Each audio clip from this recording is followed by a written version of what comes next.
Buenos días, mi nombre es Enrico, estudiante del Instituto Universitario Politécnico Santiago Mariño, y vamos a ver lo que vendría siendo un circuito SCR o cómo funciona un SCR. Un SCR es un rectificador controlado por silicio, controlado de silicio.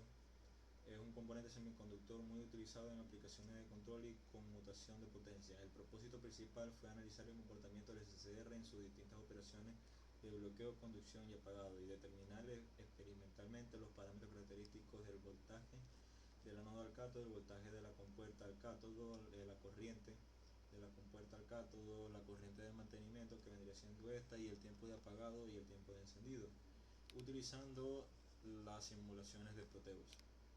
A lo largo de la práctica podemos ver las variaciones que vendrían teniendo después de enviar una señal al SCR y que se active su estado de conducción. El objetivo de la práctica es estudiar el comportamiento y las funciones principales del rectificador controlador de silicio. Se busca comprender su principio de funcionamiento, así como las tensiones que se consiguen en los voltajes del ánodo al cátodo y el voltaje del gate al cátodo. Y además pretender analizar la relación entre estos parámetros y los diferentes circuitos asociados al SCR. Como podemos ver, el SCR tiene lo que vendría siendo el ánodo, el cátodo y la compuerta. El ánodo, el cátodo y la compuerta. Vamos a poder ver el voltaje del ánodo y el cátodo, que es la diferencia de potencial entre los terminales principales, y el voltaje de la compuerta y el cátodo, que vendría siendo este. Tenemos la corriente de la compuerta, siendo esta, que es una corriente mínima requerida para disparar el dispositivo, y la corriente de mantenimiento, que vendría siendo esta, que es un valor un poquito, es mínima, pero que debe circular para mantener el estado de conducción, o sea, se va a mantener después de que envíe la señal al SCR. Y los tiempos de apagado y encendido, que son intervalos necesarios para que el SCR cambie de estado entre bloqueo y conducción. Están las resistencias R1 y R2, que son unos componentes pasivos cuya función es limitar y regular la corriente dentro del circuito. Pero en el SCR, gracias a esto, se puede analizar la sensibilidad del dispositivo ante variaciones en la tensión de la compuerta y estudiar su comportamiento bajo diferentes condiciones de disparo. Está la fuente de alimentación DC de 12 voltios, que es la que va a alimentar el circuito. El circuito tiene como finalidad controlar el encendido del SCR mediante aplicaciones de una señal de compuerta. Dicha señal se obtiene mediante un divisor de voltaje conformado por la resistencia R1 y RB1, o sea, la resistencia variable. Ok, vamos a lo que venimos. Encendemos la simulación y podemos ver que los valores, el valor del voltaje del ánodo al cátodo es de 12 voltios, se mantiene en 12 voltios. Todavía no tenemos una corriente mínima para encender el gate, todavía no lo he activado, se activa cuando presione este interruptor, pero mientras tanto podemos ver que la corriente de mantenimiento todavía no está. Los voltajes que pasan aquí se dividen, como es un divisor de voltaje, 10 voltios por aquí y 2 voltios por acá. Cuando presionamos el interruptor podemos ver algo muy interesante. Podemos ver que los valores han cambiado. Ya el voltaje del ánodo y del cátodo ya no está, ya que activamos el SCR. Ya podemos ver que hay una corriente de mantenimiento y podemos ver que ahora existe un mínimo voltaje entre el gate y el cátodo, que es de 0,36. Mientras mantenemos este botón encendido podemos ver que también la corriente del gate y el cátodo se encienden y pasa a 1,60 miliamperios.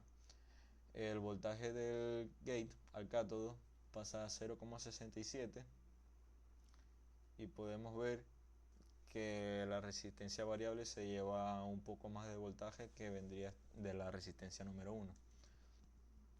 Ok, para ver los tiempos de apagado y encendido necesitamos buscar lo que vendría siendo un alternador para poder verlo de una forma un poco más precisa. Apagamos la simulación, encendemos, quitamos el DC, editamos aquí las propiedades, ponemos que el valor del elemento sea de 12 voltios.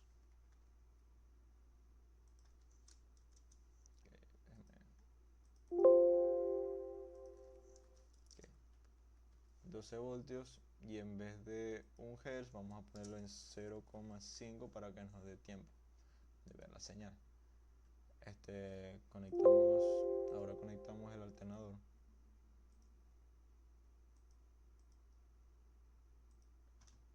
y encendemos la simulación. Ok, el osciloscopio.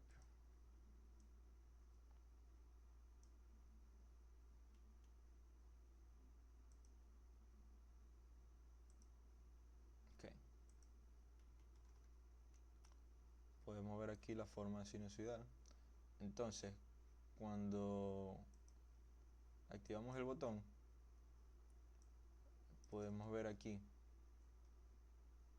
que hay un declive, un momento en donde se apaga la señal. Podemos ver que el tiempo de apagado es de, activamos el cursor,